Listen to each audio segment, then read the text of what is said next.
And this is like so scary of it. It's only when you see that then you realize, oh wow, that's why these people are dumb when they're 50. That's exactly it. So in all your muscles, it's not like your fingertips, it's around your toes, it's everywhere. You are your mind. Like your body is your mind. There's no... But you also just jump down 30 push-ups like that with a broken foot. You actually do that, but that's part of the reason why your energy is so high throughout the entire day. You go into a rowing club, you're showing up there and you really don't want to. It's 6 o'clock, you're getting in the water and you're freezing. All right, let's go. Ben. Good to see you, my friend. Glad to finally do this. Finally, we're here doing it. You're excited? 100%. So, first question that I have for you, when it comes to high performance is something that most people don't necessarily consider until they have something like fatigue. People don't think about the subject of high performance, I would assume, and you can correct me in a couple of minutes if I'm wrong, until they experience an afternoon crash. They realize they don't have the same performance in their business, in their dating life, in their sports. So the question really would be, when should people start to think about high performance, and what does high performance as opposed to normal performance even mean for you? Great question. Thanks for that. So let me give you a little bit of a story from my rowing time. And I had a really successful sports career, as you know, used to row, and you gradually increase and you never think about there might be a peak. You might encounter something like a wall and you just cannot overcome whatever you do. So you think, okay, I just invest even more energy, invest more time. I look for better supplements. I look for better recovery methods. But what's really driving you forward and making the boat eventually go faster is fun. This is something which is absolutely lacking. And in the season, you start off with a crew scramble together and you think, okay, I'm much better than this guy. This guy is a bit better here. I can do something. You're all starting somewhere with some parts that are better than the others. And we had one guy in our team over in Ireland. And initially I thought, oh my goodness, why is he cracking those jokes? They're so not good. And as further down you go the year and the more fatigue you agglomerate in there, the more important it is to have fun, something that's completely distracting you from this very much focusing just on the very next stroke, on the very next really tedious and intense movement. And he's just cracking some joke and you just, at the end of the season, you're really, really thankful to have him. And this enables you to change your mind from, I'm just focusing on what is right in front of me, opening up a little bit and going to some other points. So you're distracting your mind and let your mind come down a little bit. And this is incredibly helpful. To the second part of the question, what is high performance? So obviously everyone wants to go to a high performance thing. So you go, you train hard, you do the right steps, you take the right business decisions, and you eventually get to a point where you do more and more and more of what you know. And if you go to Einstein, this is literally the definition of insanity, because you need to change path at a certain point. You need to do in training periodization. And in business, obviously a startup is different to a scale up, is different again to a large enterprise, multinational conglomerate. Very different skill sets. And you need to be able to change this type of hat that you're having to go and succeed to the next level. So there's performance and there's high performance. And obviously there is this really top 1% in the world that eventually makes it to a very successful company, to a very successful career. How would you define high performance? So how I define performance, this is a very individual thing. So there's obviously an internal and an external component to it. On the external side, it's very easily measurable. You're going and say, oh, I created this much revenue for my company. On the internal side, you can say, I've been achieving this with my family. I made time. I have this really strong connection to the people around me, because this is something that really often gets lost. And when I talk to some people really high achieving, they say, I have two major things. One is I'm hitting a wall. I'm putting so much effort in. I'm just tired. I don't know how to proceed and to go to the next step, put the gear up.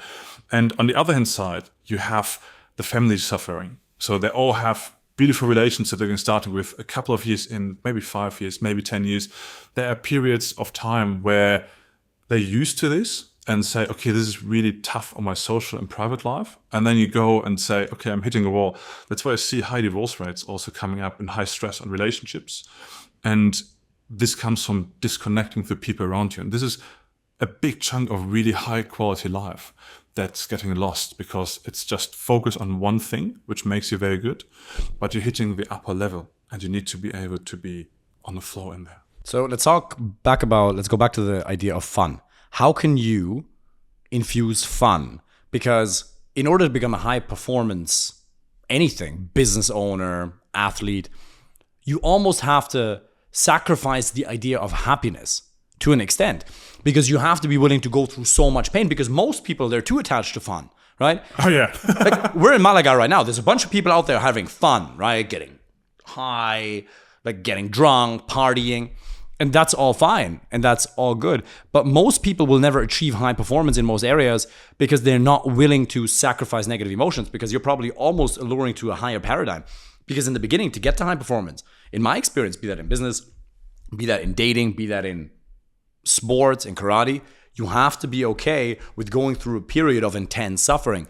So how do you balance that with saying, oh, I first have to get to the paradigm of saying, I'm okay with being in intense pain for sustained periods of time, and then reintroducing fun. So how do you balance that? And how do you infuse fun when you're a business owner and there's just a time to grind, when you're an athlete and you're in pain? How do you actually infuse It's a great fun? Question. This is a really good question. So you're starting off with obviously things that have to be done first, and your lack of prioritization of fun. And this is a part that keeps you afloat, because eventually you burn out. So salespeople often know this. They go in, they put a lot of effort in the next deal, they do a couple of more calls, they just go and put another 10 hours in, they put up a couple of more calls for the clients, but then they go and boom, get just drunk on a Friday night, which is obviously just numbing themselves. That's not what's really giving you the connection to the people around you. It's not necessarily fun, it's distracting. So you really want to think about, who am I? What do I really do enjoy outside of all this? And balance out a little bit. How do I make my life more colorful? Because it gets very narrow, very grayish. And when you get out of this zone and you're looking for some colors, you can't see them because you're too far, too distracted, and your mind is always still in your business. So what you want to do is you want to literally figure out, who am I? What do I appreciate? What do I like? And then you really need to go out there, know this, try out, and focus and prioritize very much quality time on activities you do like. How did you do it in your athletic career? Because you rode for Germany in the university, right? University, yeah. So how did you infuse fun in that? You were talking about this one guy that you were glad to have on the team. Oh yeah. But how did you bring fun to that? Because it's not always fun, obviously. It's always extremely painful, right? There's like a David Goggins type of suffering you have to go through. So how did you put fun into that? Great question. So when you're getting up and it's 5:30, it's 2 degrees, it's rainy, it's still dark, your friends just been partying, the weather is miserable, you go into a rowing club, you're showing up there and you really don't want to, it's 6 o'clock, you're getting in the water and you're freezing. That's just the first step. And then you're trying to focus on what is in front of you. And then you do this for this period of time. And then afterwards, the delayed reward that's coming into you. So you can look forward to small things like, oh, I'm going to have a nice little shower, because that's something that was really for me nice. It's completed the session and I could say, okay, session is over. It was a good session. Is there a reward at the end of it? Correct. So reward is at the end. But you almost have to mentally anticipate the reward while you're in the suffering to ease the suffering in the moment? No. The thing is, what in high performance, what you do is to adjust and adapt as quickly as possible to the very moment you're in. So when you look at ultramarathon runners, they go and adopt as quickly as possible to the situation they're in. And afterwards, obviously, they're going to be in pain. I never did 160 kilometers run or something like that. But there are people doing that, and they're doing it repetitively. So there will be some sort of enjoyment, even so you can't see that themselves. So there are two ways to it. Either you enjoy what you're doing, or you see the overall effect of it.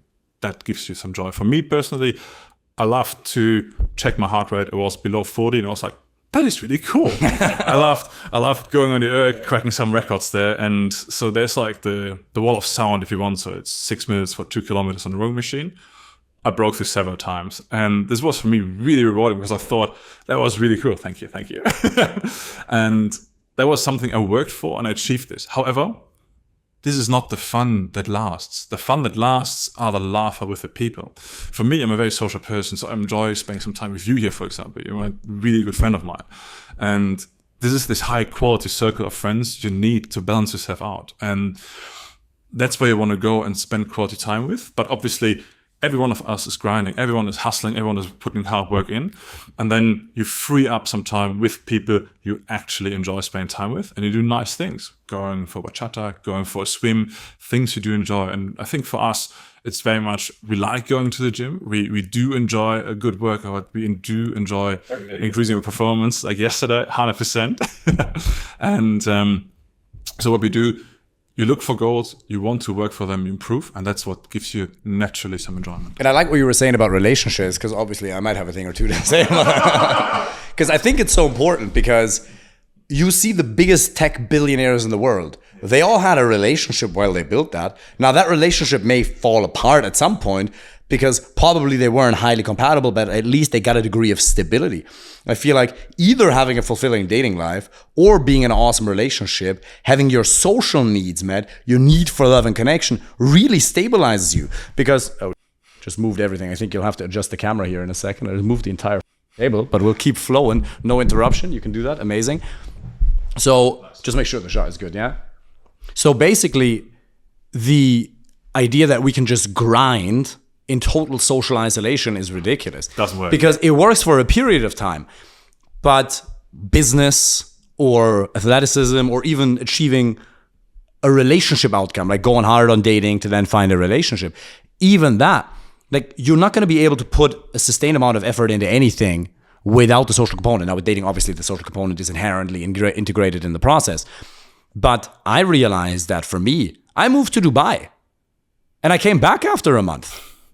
Because I missed you guys. Oh, you see, you're a much quicker learner than I moved to Australia for 4 years. It took me some time to get back. Yeah, well, glad which was the best decision ever. Glad you came back. Glad you came back. So I love that. And so what you learn gratitude for things you have, and things also that you don't have, you learn gratitude for. In my case, I'm very, very pleased to have certain things not in my life and certain things I do have in my life. Yeah. And I think this is also key, that you're going to be grateful and that you open your eyes. And that's what I meant earlier with your perspective. You want to open your perspective, you want to open your mind and see what else is out there which makes life really rich. Because it's not just the money, it's not the record in the gym or whatever. It is really the diversity, the ample opportunities life offers you. And this is great in business and also in sports, because you go down a track and you open up and you see something completely new and you get a new idea, and that is what brings you actually to a next level. What do you think about this idea of phases? That there's phases of life where you'll just grind 11, 13 hours a day for a year or two. And then there's a phase where you might decrease that by a couple hours and focus more on family. Because let's talk about high performance. What does it actually take to get to high performance? Because sacrifice is obviously an element in it. Yeah. You're not going to be, you can do anything, but you can't do everything. Yeah. What do you think of that? What does it really take to become a high performer, let's say in business or in sports? What are the ingredients? What are the personality traits people have to develop to achieve at really, really, really high levels? So, great question. And I believe there are probably three main elements to it. So the one thing is, obviously, you need to have the will to say, this is my goal. I determined everything to this goal. And in my perspective, I did my studies and did my sports. I had about 80 hours a week at least, that I was literally on fire doing stuff. I was working full time and I was coaching next to it as well. So that was a bit much probably. So obviously there are some cuts. You cut down your social life, you cut down what's joy, you cut down sleep. Oftenly, you go down to 4.5, 5 hours of sleep probably. And then obviously this cannibalizes your gains from sports. That's going to cannibalize your brain power, your mental presence.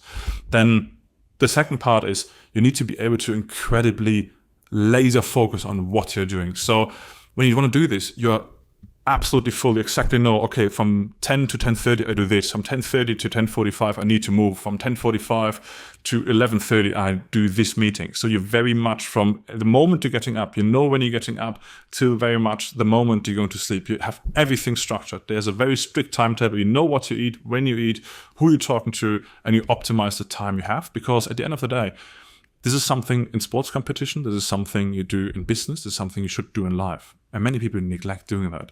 Everyone has 24 hours a day, 7 days a week, and we don't know how many years out of this. So you need to make the hours count. And you have two options with that. And you can go out, say next year, I want to achieve 10% growth. in my business. And obviously you can just try to do the same thing over and over again, just do more of it. And naturally there's curves, there's peaks, and you can't go further.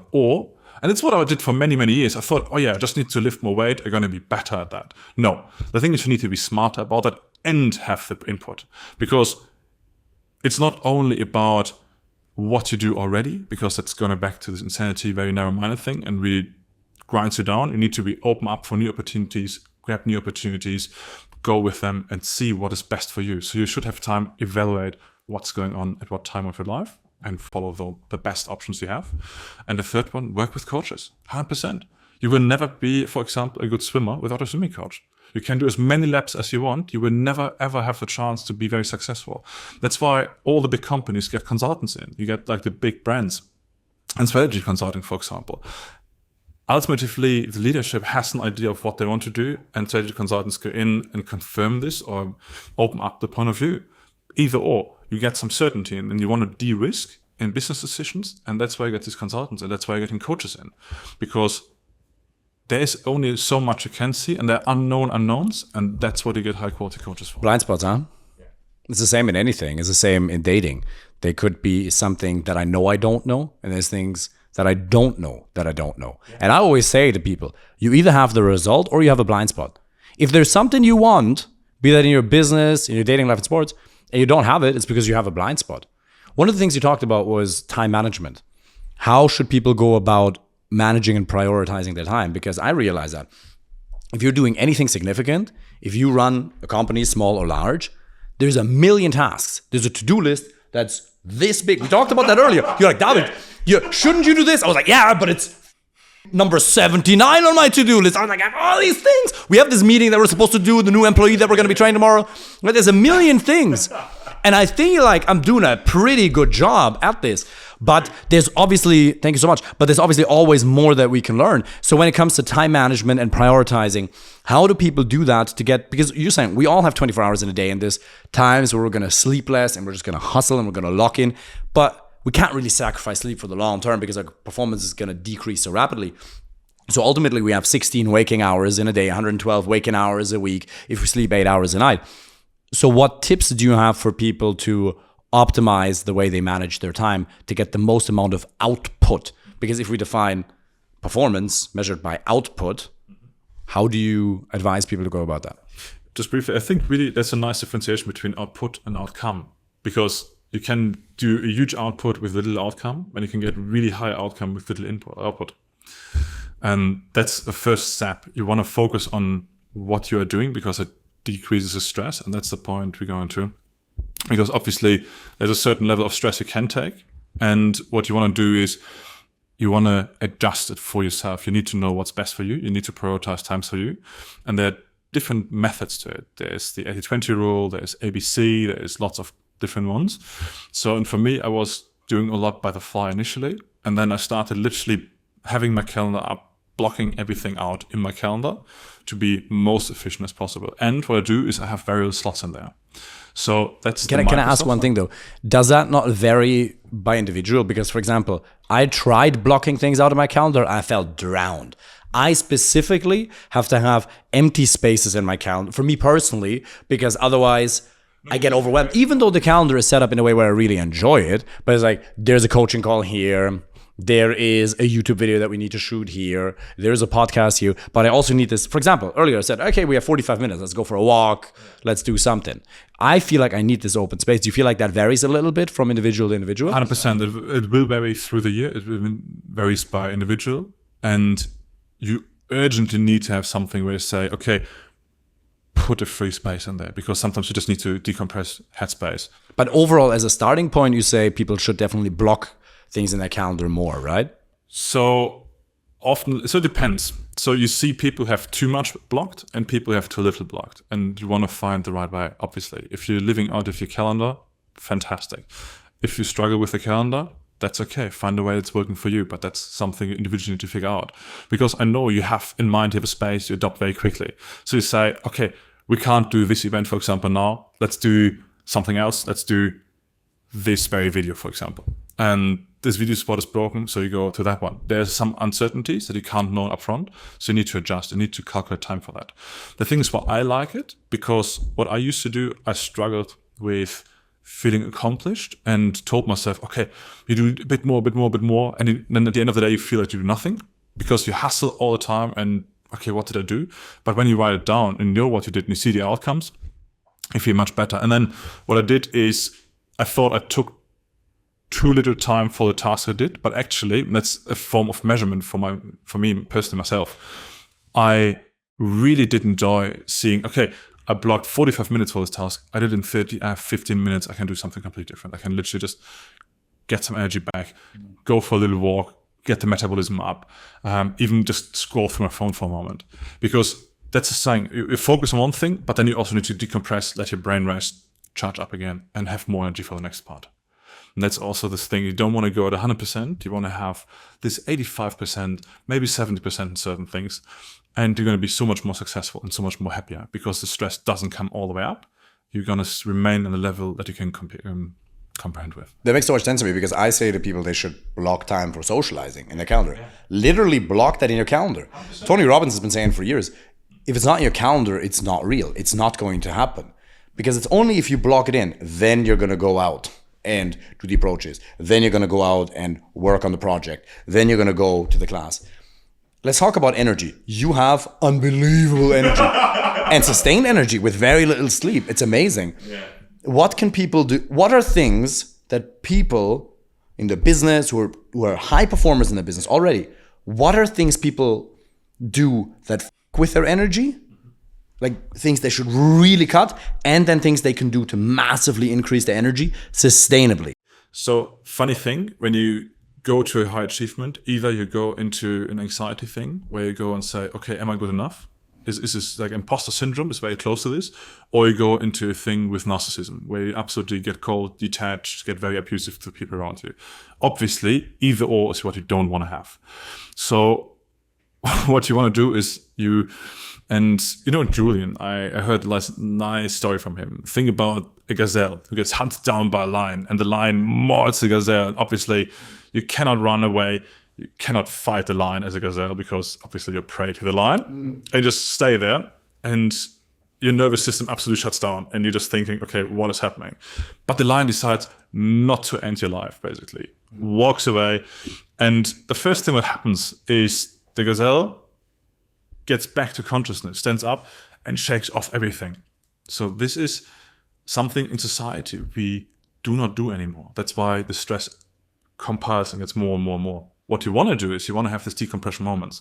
What is a great exercise is power posing, what Tony Robbins recommends, for example. What I do like is just literally just jump a little bit. Can you explain power posing to people? Power posing, for example, what you do just now, shrinking your arms behind the head, putting your arms up, taking yourself space, make yourself big, and staying in a situation how you can enjoy and literally feel safe again, because you always have an inner fragility inside of you, which will cause, be careful about this. This could be some trouble. Maybe some more trouble is coming. And this power posing helps you to really relax, wind down. And I think Tony Robbins says the studies they've done in Harvard is that power posing, standing with your hands up like this for 2 minutes, decreases cortisol by up to 20% and roughly increases testosterone by up to 20%.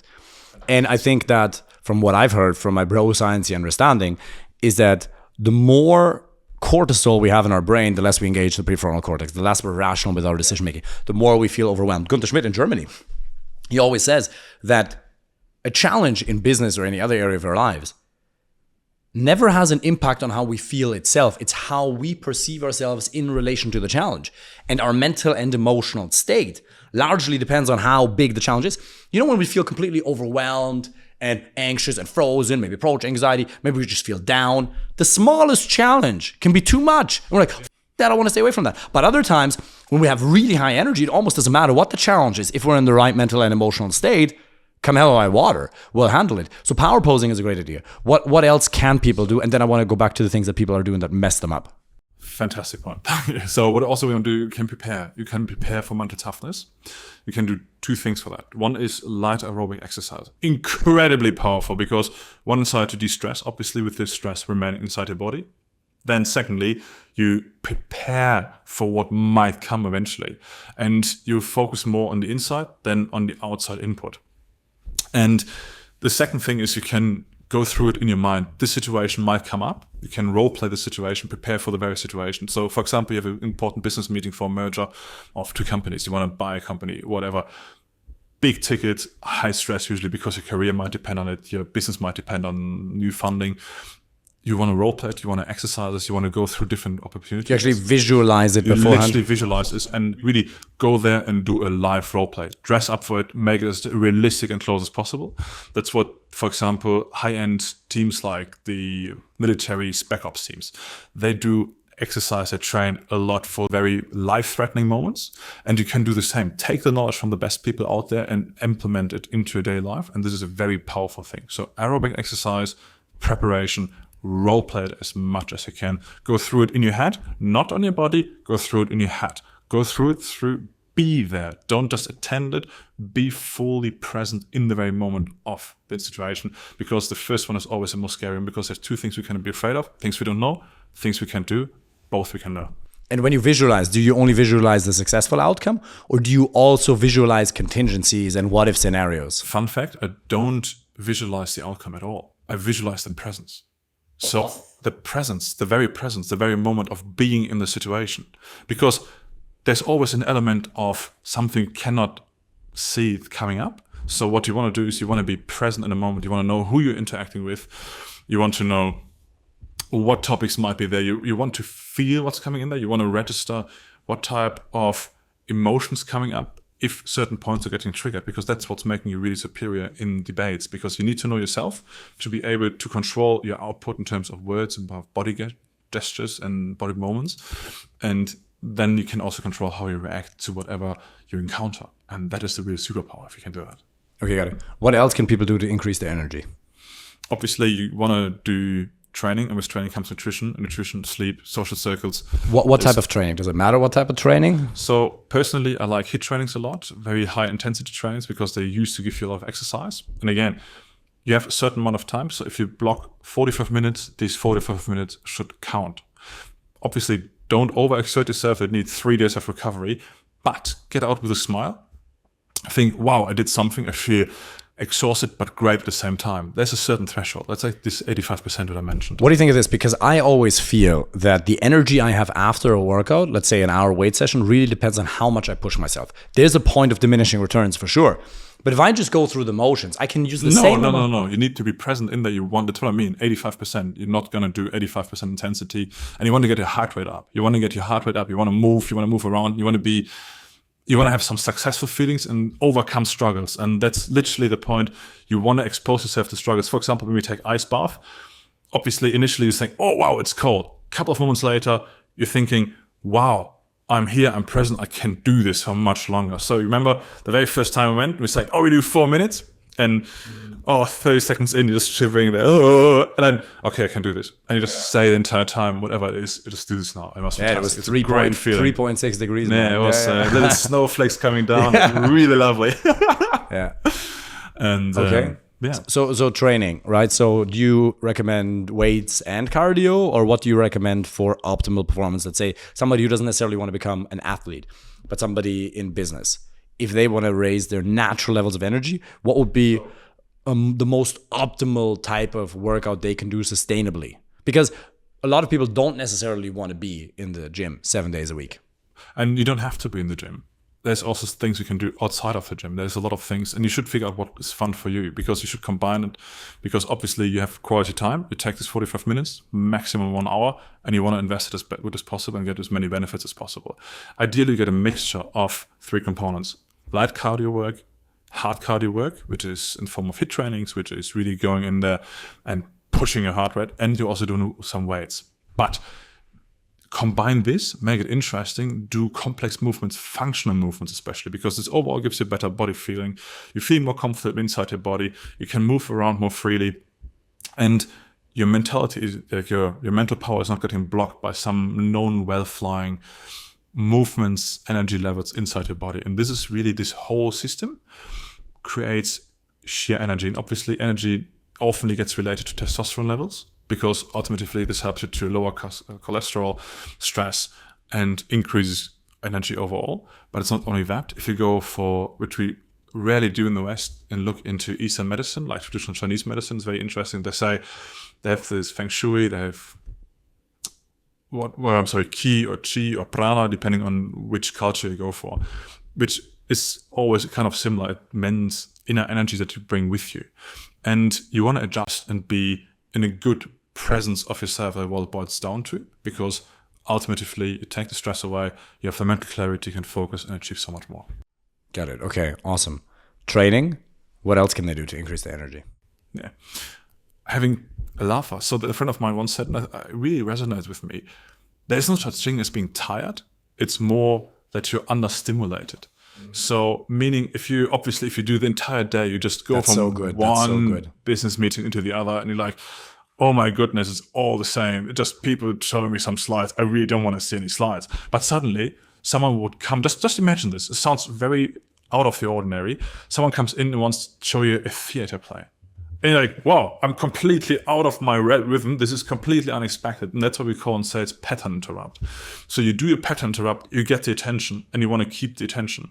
And this literally opens up opportunity for you to see something different, to process all information you had, and get some new buckets of energy for what's in front of you.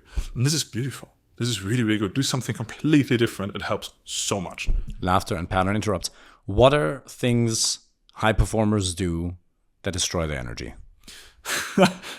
Putting more in of what you're already doing. This is the worst thing you can do. Do a monotonous thing over and over again on a intensity which is too high. This is definitely going to wind you down. Keep banging your head against the wall, doing the same thing, expecting a different result. 100%. Yeah. Okay. But also just thinking, oh, if I bang my head harder against the wall, maybe I can knock down the wall. Yeah, you just could step aside, take the door, or make things much easier, wouldn't it? So got it. And in terms of like a physiological level, so for example, what I say to guys all the time is don't drink. Yeah, no. I tell them don't drink alcohol. When you go out, don't drink. Your social calibration suffers. Your self-esteem suffers. It's an external substance that you depend on, and you can people, but you can't yourself. You always know that you were only able to go talk to that person because you were drunk. Because most guys, they can't do that. And they rely on it for escapism as well. So like alcohol is one that spikes your energy temporarily in the moment, but then it massively decreases it, like things like that. But also the self-recognition decreases. So you say, okay, I need X, Y, and Z, in this instance alcohol, to be able to achieve this.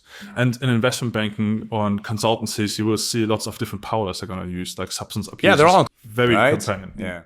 Yeah. And okay, obviously this is... It's going to be blocked, I guess. Yeah, we're going to beep it, yeah. Yeah. So you get a short-term high, but you will fall so much down. And if you would have something to revive, it would be nice, because it is literally just a sinus curve, like a zigzag movement. You're not increase over time, because you don't increase your energy levels, you actually decrease your energy levels. And the same with coffee. It probably doesn't even, you don't take caffeine, right? No, me neither. That's amazing. It's like most people wouldn't believe that. But it's like, it's not even this, I think. It actually goes down because alcohol the next day, it increases anxiety. Like it is a depressant. It's a group A carcinogen. It fosters the growth of 5 different types of cancer cells. It sounds funny, but it literally shrinks your brain. Like Huberman had this study published in this beautiful podcast. If you don't know him, look him up. Great guy. Really interesting talks, very scientifically on it. And you have these before and after alcohol abuse pictures and literally decrease of the brain. Yes. Yeah, I've seen those brain scans. And this is like so scary of it. It's only when you see that then you realize, oh wow, that's why these people are dumb when they're 50. You don't see it, but do it over 10, 20 years. Yeah, no. Testosterone is down, everything. What else do high performers do that with their energy? Getting fame too much into their head. So once you have a problem, the opposite of depression is mania.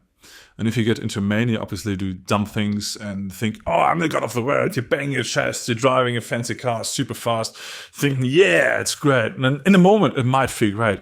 But the long term is not. Because what happens to your brain, again, you're getting decalibrated. You're not socially calibrated anymore for potential threats. And you click extraordinarily well with very specific people. But then also going to be people that are not in this very specific group. And this is going to screw you over. You don't know it or not, but you're going to be very negative and rejective to these other people, and you cannot connect to them, and this limits your life. This really narrows your mind down and the focus you have, and you can. So what leads to the mania? What leads to the lack of stabilization? So I'm not 100% sure psychologically and medically where it's coming from. I'm not a doctor by any means. But not even like as a prescription, just like for high performers, right? Because they can go up and high in one moment, and then the other ones who can't sustain it, then they crash the next moment. Correct. That's exactly it. So you go there, you're always self-confident, and this is on one side enjoyment feeling. You feel great. You feel like everything is going in a flow. I'm surfing the wave. It's fantastic. But obviously, eventually, some possibilities in reality might catch up with you, and that makes you feel vulnerable because you're just this high and you're probably only on that level of what's coming up. And then this from here looks so far down. But when you're just staying here, this is on eye level. So it doesn't really matter. It doesn't really hurt you. But always life happens is the nice saying. So you want to enjoy the moment that you're successful. Obviously, you won a championship, you won a new merger, you won a title. This is great. Celebrate it. Love it. So good up inside of you. As quickly as possible after this great feeling, try to find the ground again. Try to find the ground again. Don't get lost and say, oh my God, I fall into depression. I'm not having this external validation anymore. And I need the next validation. Obviously, you need internal validation. That's where we do lots of internal work, because that's only the true happiness can only come from the inside. Because as long as I say, I'm happy because this happened to me, I drive this car now, great. What happens if the car breaks down? Are you not happy anymore? This is just dumb. This is just plain up dumb to limit yourself on material. If you get a rejection, right? Yeah, it's the same thing. It's the same thing. So, okay, I haven't gone up the world. Take care of me, girl. Like, nah, sorry, I'm not into men. Like, what? It's like, what? Oh no. So no, you don't want to go outside and seek for external. You want to go. You want to have an internal locus of validation. Yes, that's exactly what I tell people. Now, you can tell me how you suggest guys go about that, but I think one of the most important components for that is your inner dialogue. Because our mental and emotional state, a confident one of high energy, depends so largely on how we talk to ourselves. And most men don't realize that they can shape the relationship they have to themselves at any given point in time, depending on the words they utter to themselves in their own head. They're not aware that whether they feel self-defeated or self-empowered and confident depends entirely on the words that are spoken in their own mind, and they completely control that, but they neglect to control that. They don't understand that you can literally speak different words to yourself in your head and then thereby create a different mental and emotional reality, which then increases the probability that you will take constructive action for the long term. Yeah, the self-talk is huge. Actually, great you mentioned that. That's something where I probably can share some vulnerability of myself. So I grew up and my dad always used to say, what is if this happens? And it's like literally mental arsenic. Like, what do you call it? Brandstiftung? Brandstiftung, yeah. Mental arson. Like gaslighting? Yeah, no, it's not. Yeah, it's gaslighting as well. But you do so much self-sabotage. You say to yourself, I had this victory. It was nothing. It's only because of this, and this. And you start excusing yourself. You would downplay your victories? Big times I did this, yes. So I won the university championships in rowing, for example. I said, it was not so special. The competition was not so great. So you played it down in front of him? No, inside of myself. Because that internal dialogue was placed in. And it took me so much time. And after my time in Australia, I learned actually to listen to my self-dialogue and say, thank you, dear former I. Dear former self, yeah. Thank you, dear former self. This is enough. I don't need to hear this. I want to go and talk neutrally to me, more realistically to me. I don't want to speak absolutely over grateful and do affirmations. I don't want to talk super negatively. I just want to be very grounded, be myself, and figure out, yes, this is something I can do, something I do like to do, and that is something I can do with support, with help, with getting some access to some external resources. And this negative thing, or where you like relativize your success, where you relativize something, this is negative self-talk at its best, because it's very subtle. Yes, because it's very subtle, but it's very negative and very harmful. So when you detect this in yourself, literally listen to it, say thank you, let it go, and say, actually, that is not very true. Say no to this and say, okay, that's actually really good. I'm much better than my self-talk. Because you get more success, and that's also something that's called imposter syndrome. And 2 of 3 people who suffer from imposter syndrome, actually females, especially in the medical sphere, very, very common. And Can you explain what that is? so imposter syndrome is, oh, I'm not good enough. It's just by chance. It's just by luck. So you make excuses for your success. Even so, you're working really hard. You're grinding big times. Is it making excuses for your success, or is it also not feeling good enough? Both. It's not feeling good enough, and it's making excuses for your success. Can that not also just be helpful though? Because it looks to me like you were able to put on high performance for a long time while still having an inner dialogue. When did you realize you have to shift it? Because evidently you were able to perform at a very high level while still having a negative inner dialogue. Oh, 100%. The thing is, what I'm thinking now, I could have been so much better without this one. That's one thing. And the other thing, it's not enjoyable. It's not enjoyable, right? Because you're always on a certain level, you're cruising, and then you're like, maybe I need to be careful here, and I mustn't be too grateful for this. But nowadays, I'm doing less in certain ways. I'm achieving more, but I'm feeling much more grounded. I'm more relaxed about it. I'm more happy. I'm more confident even.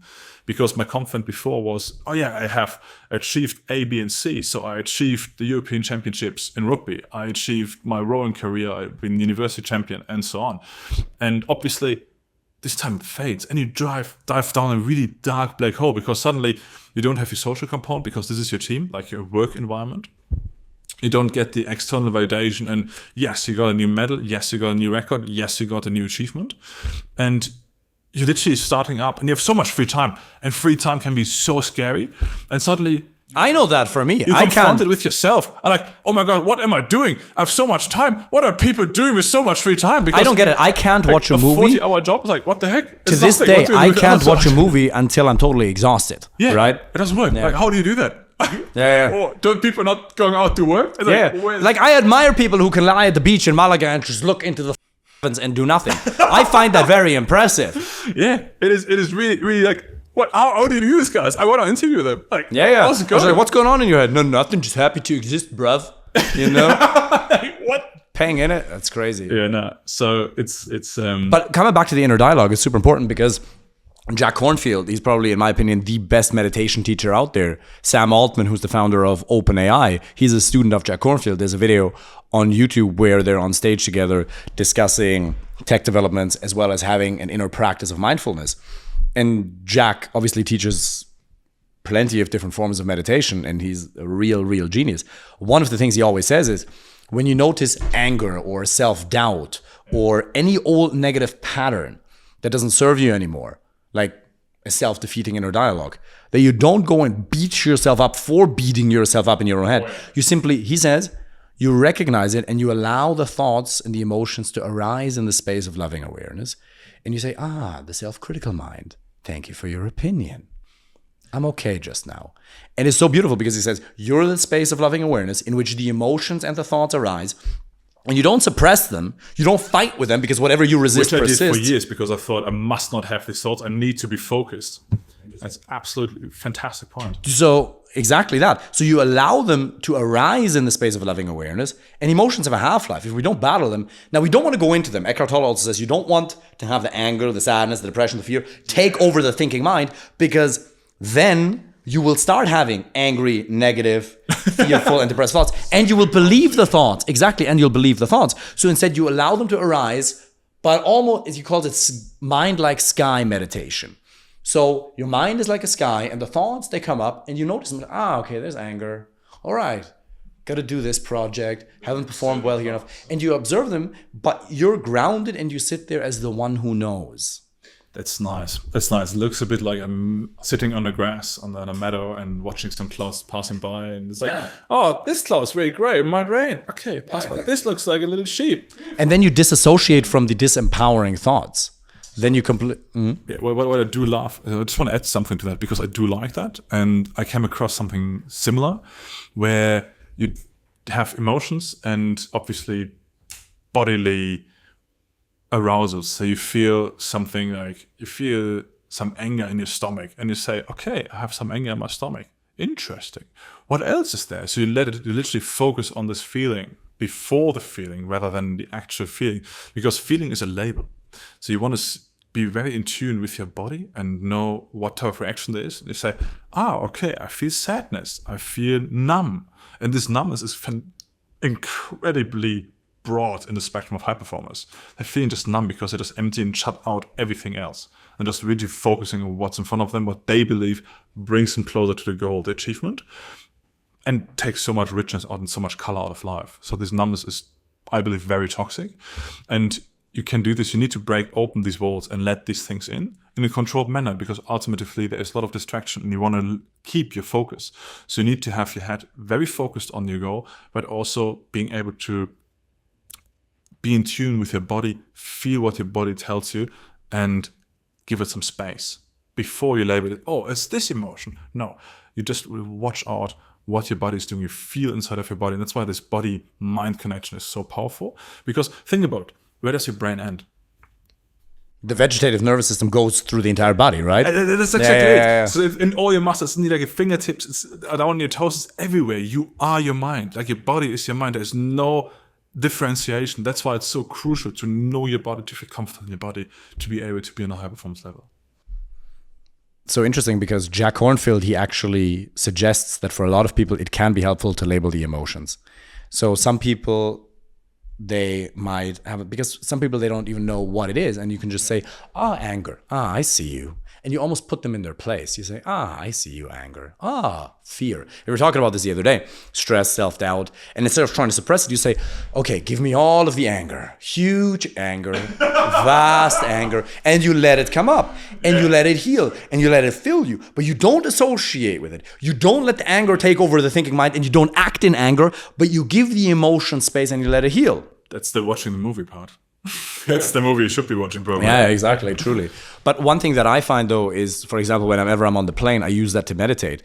And whenever I do meditate, and I really need to do it more regularly, because my number one habit is exercise. By far, it's the number one thing. It's more important than meditation to me. But whenever I realize I meditate, there's just so much more peace. And when I meditate, I realize that everything I thought I wanted, that would give me a good feeling on the outside, any achievement, you can access that at that point in time when you're meditating.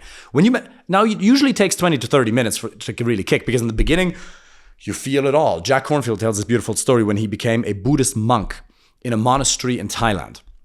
You like the story. I like the story. I like the story already, yeah? And he goes to his teacher, and at the beginning, when he became a monk, the teacher says, when you meditate, you get it all. And he says, enlightenment. I shall get enlightenment. I'm going to get it all. And then he sits there, and then all the anger and the frustration and deep-rooted sadness shows itself. And he goes to the teacher and he says, what's all this? Where's the enlightenment? Wasn't I supposed to get it all? And then he says, no, when you meditate, you get it all. It all shows itself. Everything that's been stored up from the past. And when you give it space, it actually heals. And he calls it the Vipassana facelift. He says when people go and do a silent meditation retreat, 2 or 4 weeks, they start smiling, they become more lighthearted, because we can become so grim. Jack says, meditation quiets the mind, it opens the heart, and we return back to ourselves. And there's good science that shows that meditation increases dopamine, it decreases cortisol. So we can now, with science, back up what brilliant people like Jack Kornfield have been teaching for years. Fantastic. Yeah, that's so with science. Maybe 1 or 2 final points. If you were to give 1 or 2 final points of advice to people who want to massively increase their performance, or maybe just stabilize their performance in terms of energy, what are maybe the most important takeaways, or 1 or 2 more pieces of advice for them? Probably the most important part, implement little movements. After you complete a task, be sure you stand up, you walk around a couple of steps.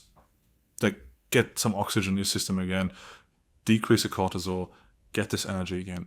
That is, if you ask me, the most effective, most doable, most applicable. You do this. So you have your strict workout routine, which is unbelievable hard, and I've been the victim of that plenty of times, which is amazing. But you also just jump down 30 push-ups like that with a broken foot. You actually do that, but that's part of the reason why your energy is so high throughout the entire day. There is no such thing as excuses. So if you have a broken foot like myself at the moment, I could go and say, oh, I have a broken foot. Okay, I'm just going to stay on the couch and eat some chips. You walked up that fucking mountain on the crutches and back down And with down that with broken. you. Yeah, exactly. No, the mountain is really slippery, just for the listeners. But yeah, so obviously you will find a way. And that's a crucial point in business. You can either continue bang your head against the wall or you look for doors. And that's literally what we're coaching. Find those doors. Okay, so one was movement, and then the other one is excuses, or is there one more point that you would give them? So movement is the most important point. The second point is literally take a step back whenever you think, oh my God, I need to go super hard now. This is always a sign. No, that's exactly no. And you do that with me. Whenever I'm just like, I'm gonna fix this issue, you're just like, David, let's take a step back, let's analyze this. Yeah, Because it's very easy to jump in and I want to react. It's like our reptilian brain. yeah, It's because like, we need to become do this reactive. now. Exactly. But you don't want to be reactive. You want to be active. You want to not do easy choices. You want to do smart choices. They might be easy. They might not be easy, but they should be successful at the end of the day. So you literally want to detach from the problem as much as you can, have the mental clarity, and be able to choose the very best option for you. Be able to see this option first, choose the right one. Take this extra second. It's going to be so much more effective in the long term than just jumping the next time. Obviously, if there's a big fire and the roof comes down, jump. Don't think about move away.